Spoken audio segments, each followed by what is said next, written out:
Como dizíamos, Jackson de Figueiredo fundou o Centro Dom Vital em 1922, um ano depois de fundar a revista A Ordem. Esse ano de 1922 foi muito importante para o Brasil, porque era o centenário da independência, uma série de iniciativas culturais surgiu nesse momento, mas para o pensamento católico o mais relevante foi a fundação do Centro Dom Vital, em sequência da fundação da revista A Ordem em 1921. Esse nome escolhido, Dom Vital, foi uma homenagem ao bispo Dom Frei Vital Maria, de Olinda. Dom Frei Vital Maria se pôs em defesa da doutrina tradicional da Igreja contra o regalismo. O que vem a ser o regalismo? Que importância ele tem não só para o século XIX, como para o século XX?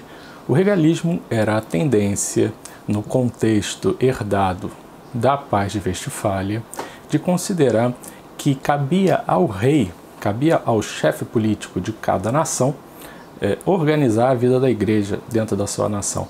É uma doutrina de origem protestante, que já vem desde Lutero e depois foi muito aperfeiçoada por um rei da Inglaterra chamado Jaime I da Inglaterra e Jaime VI da Escócia, o primeiro a reinar na Inglaterra e na Escócia ao mesmo tempo.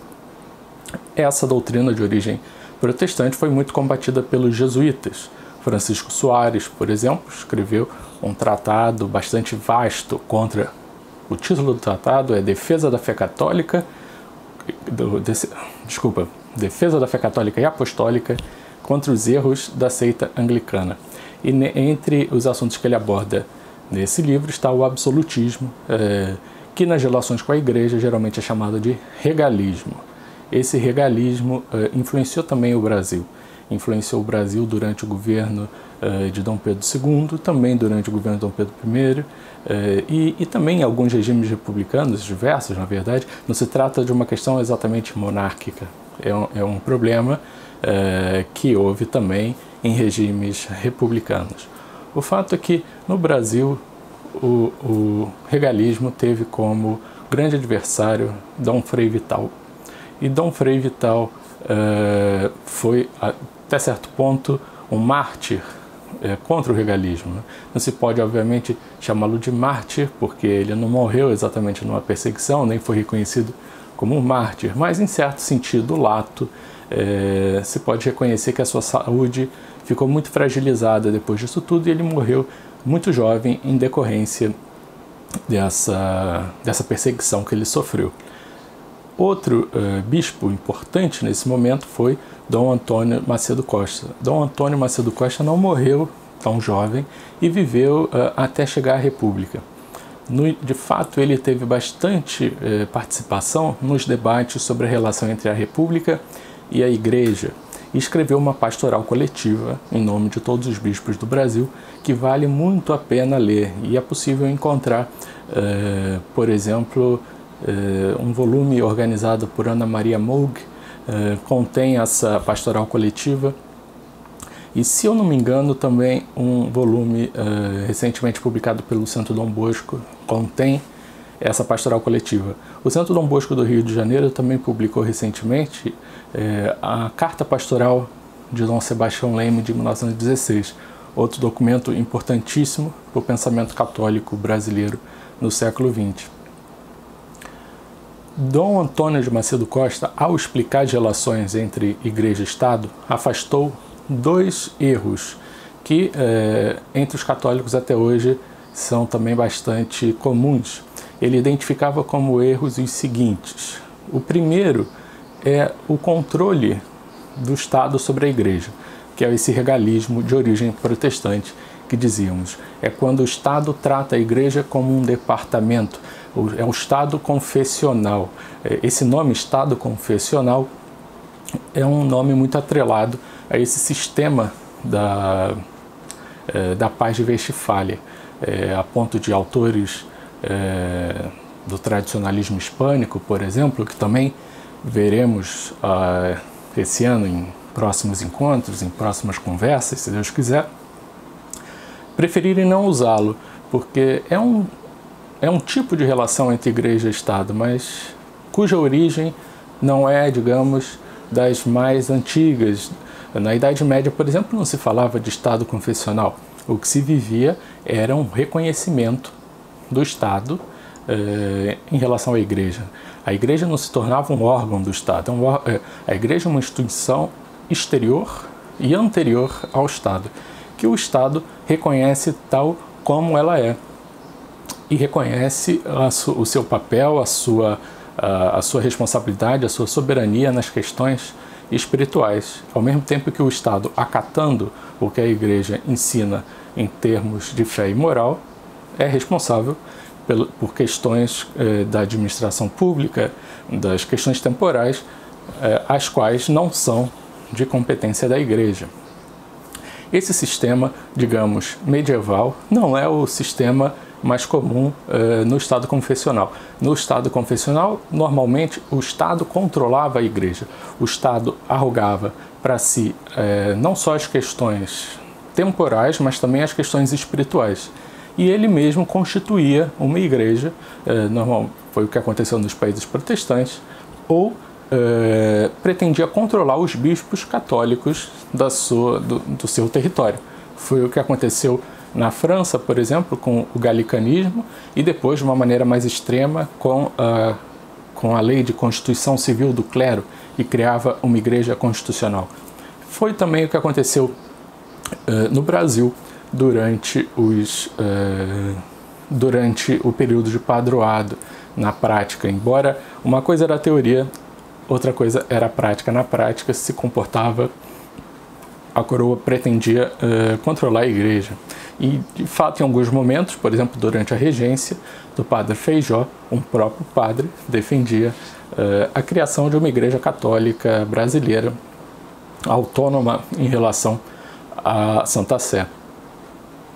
Dom Vital se levantou contra tudo isso, e Dom Antônio de Macedo Costa também. Dom Antônio de Macedo Costa chegou a escrever essa pastoral coletiva de 1890, que dizia justamente o seguinte: a República fez bem em abrir mão do padroado, porque esse padroado já não era legítimo há muito tempo. Não se tratava de colaborar com a Igreja, mas de servir como instrumento para a dominação injusta da Igreja. Propomos agora, portanto, uma nova relação. E a relação que ele propunha negava, por um lado, esse regalismo e, por outro lado, o liberalismo. O que consistia o liberalismo? Em o Estado simplesmente ignorar a Igreja. O Estado, ignorando a Igreja, ignorava também a história do Brasil e a história das instituições. Se trata de negar uma realidade. Se trata de fingir que a Igreja Católica não existe tal como ela existe.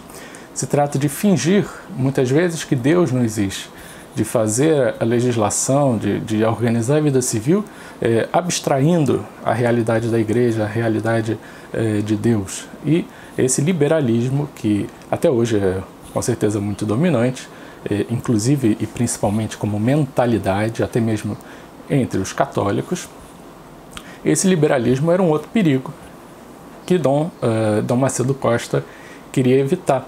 Nesse sistema liberal haveria dois fatores, duas possibilidades, duas vertentes. Um liberalismo violento e um liberalismo benigno. Ambos desconsideram a Igreja tal como ela é. Tratam a Igreja como uma mera associação humana. Mas ignoram e defendem o Estado como única fonte de direito, única fonte responsável por organizar a vida da sociedade, o único a ter uma palavra definitiva em todas as matérias que se referem à vida humana e social. A Igreja, obviamente, não aceita essa doutrina, mas há dois tipos de liberalismo. Um mais radical e violento, como o que se praticou na França, na Alemanha, por exemplo, no século XIX, em que houve perseguição à Igreja como uma ameaça ao Estado. O argumento desses liberais é: a Igreja erige-se em uma autoridade superior à do Estado e, portanto, será perseguida. E um liberalismo benigno, cujo exemplo mais comum são os Estados Unidos. em que o Estado não reconhece a Igreja, se afirma como centro da vida social, não reconhece que haja uma autoridade religiosa superior, no entanto, permite que as religiões, em geral, atuem de forma livre, não impõem nenhuma dificuldade à sua pretensão. Em carta aos bispos dos Estados Unidos, né, Leão XIII, o Papa, durante esse momento, dizia que eles deviam aproveitar essa situação benéfica, essa situação boa em relação que permitiu um apostolado bastante amplo. Porém, não deviam aceitar isso como uma situação ideal. Essa era uma situação boa, melhor do que a perseguição na Europa. Porém, não era a situação ideal, porque pela própria natureza da Igreja, pela sua própria importância na história humana, pelo seu papel único, ela merecia e seria bom para a sociedade que ela fosse publicamente reconhecida como tal. Obviamente, sem cair no outro erro, que é o Estado controlá-la, né? O que Leão XIII propunha era um acordo, uma harmonia entre essas duas autoridades máximas, a autoridade máxima política e a autoridade máxima religiosa. Foi essa doutrina que Dom Macedo Costa explicou em sua pastoral coletiva, aplicando ao Brasil. E o que ele propunha era justamente que, vencido o regalismo, vencido o padroado abusivo que se estava vivendo, se iniciasse uma nova era na relação entre política e religião no Brasil, em que as autoridades republicanas reconhecessem a Igreja tal como ela é, permitindo à Igreja seu papel espiritual, sem pretender governá-la como era feito na época do Império. E que, ao mesmo tempo, as autoridades republicanas contariam com todo o apoio da Igreja para auxiliá-lo nas questões temporais em que a Igreja podia fazê-lo, como educação, saúde, como vinha fazendo antes e por meio das suas irmandades de leigos e também de congregações religiosas, e como era feito em vários outros países, né? Que sem a Igreja se intrometer de forma alguma na administração pública, naquilo que fosse estritamente temporal, o Estado poderia contar com seu apoio, com seu suporte em todas essas matérias mistas, digamos assim, né? Educação e família, etc. Isso é o que está na Pastoral Coletiva de 1890, que foi escrita por Dom Antônio de Macedo Costa e assinada por todos os bispos brasileiros, por isso se chama Pastoral Coletiva, né? Foram vários bispos que assinaram essa carta pastoral.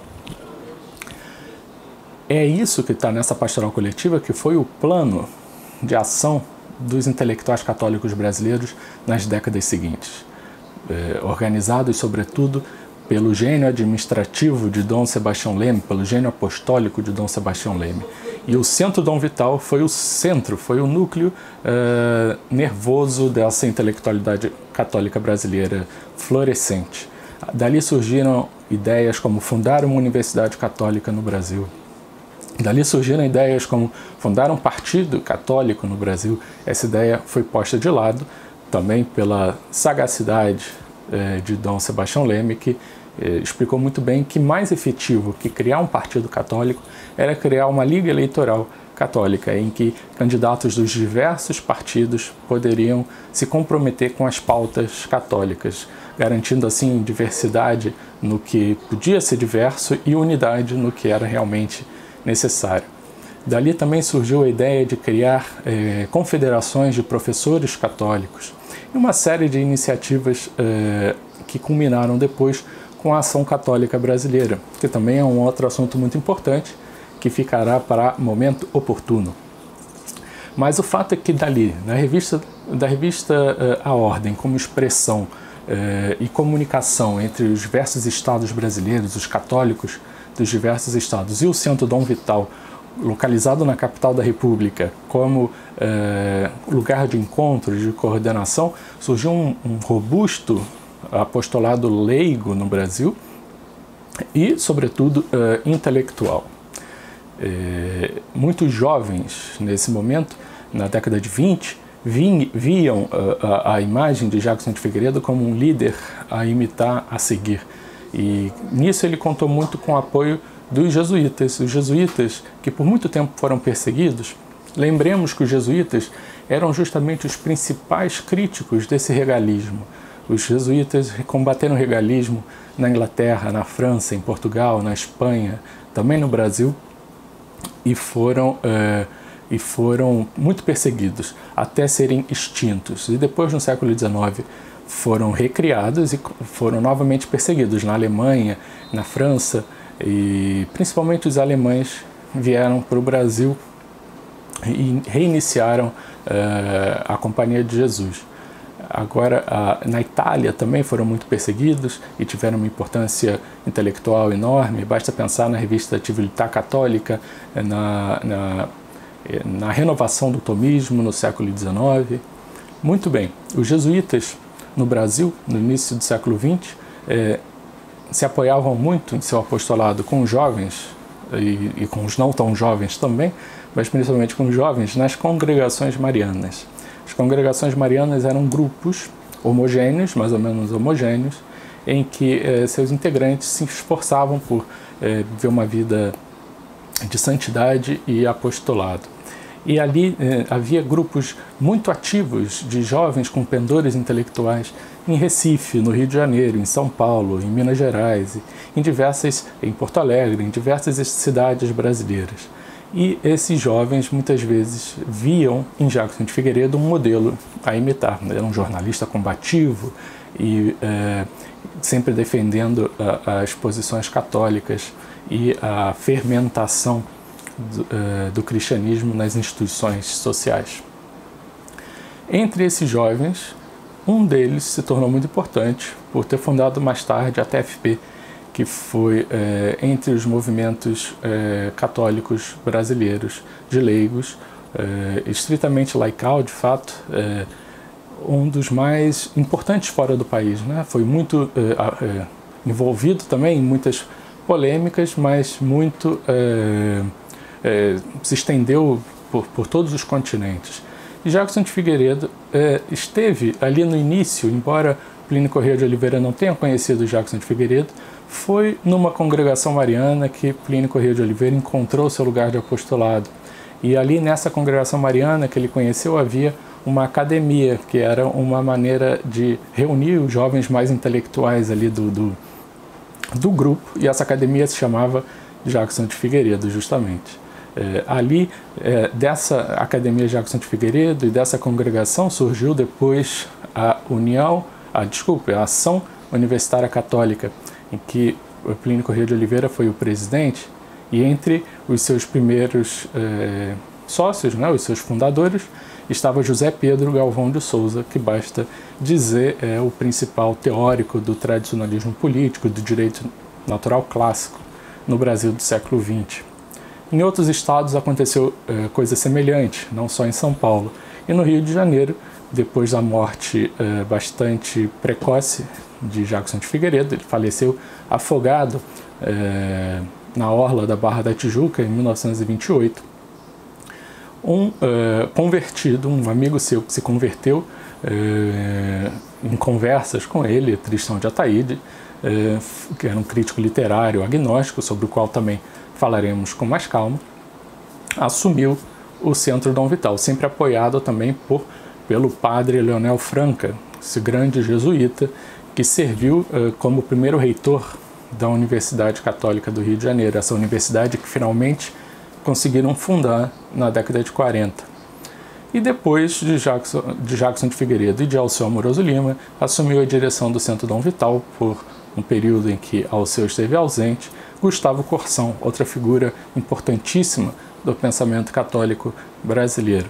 Então vemos que a partir da fundação em 1921 da revista Ordem e do Centro Dom Vital no ano seguinte, e a partir da figura catalisadora de Jackson de Figueiredo, se desenvolveu em praticamente todos os estados brasileiros um vigoroso veio de pensamento católico brasileiro que foi, sem dúvida nenhuma, até a década de 60, a principal marca do mundo intelectual brasileiro. Embora hoje pouco falado, pouco conhecido. A principal produção intelectual brasileira nasceu desse veio inaugurado por Jackson de Figueiredo.